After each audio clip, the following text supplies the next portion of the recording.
Bonjour, ici CryptoFrad pour une update sur XRP en date du 27 août. Comme j'avais dit hier, tant en son temps qu'on était au-dessus de ce pivot, j'avais un outlook bullish sur XRP. Et malheureusement, en date d'aujourd'hui, on a officiellement fermé une daily en dessous.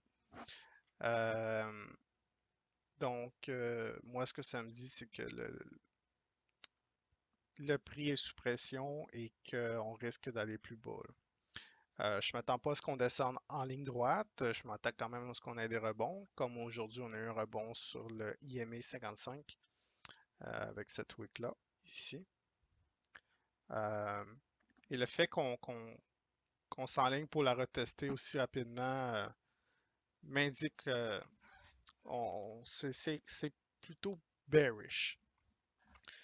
Si je regarde les stochastiques, qu'on a envie de revirer, mais tant son temps qu'on ne sortira pas de cette zone-là, pour moi, le prix va être sous pression. Si je regarde le RSI, officiellement dans la zone contrôlée par les Bears, et on va y rester tant aussi longtemps que le prix va être en dessous de 26 cents. Euh,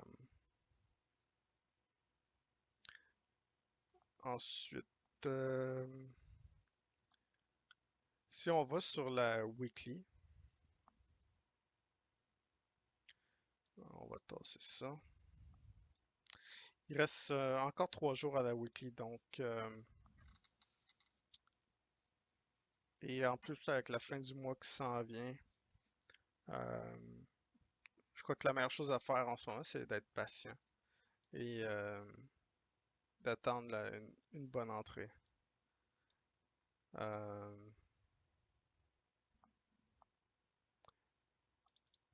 les stochastiques sur la weekly, à long terme, c'est encore correct.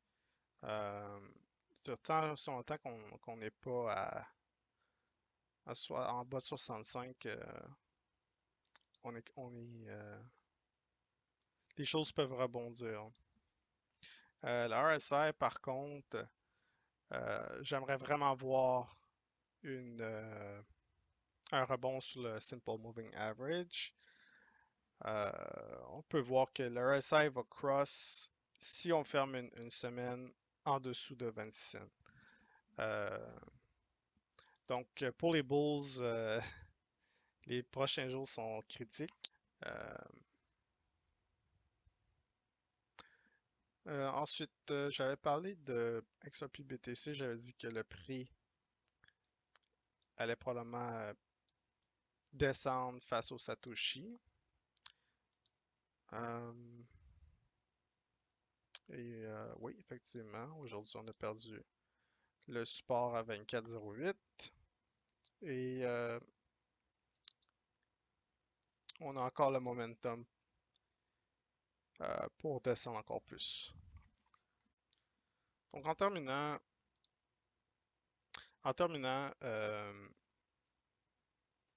personnellement, tant aussi longtemps que le prix ne sera pas au-dessus de 26 cents, euh, je vais éviter d'ouvrir des longues sur XRP.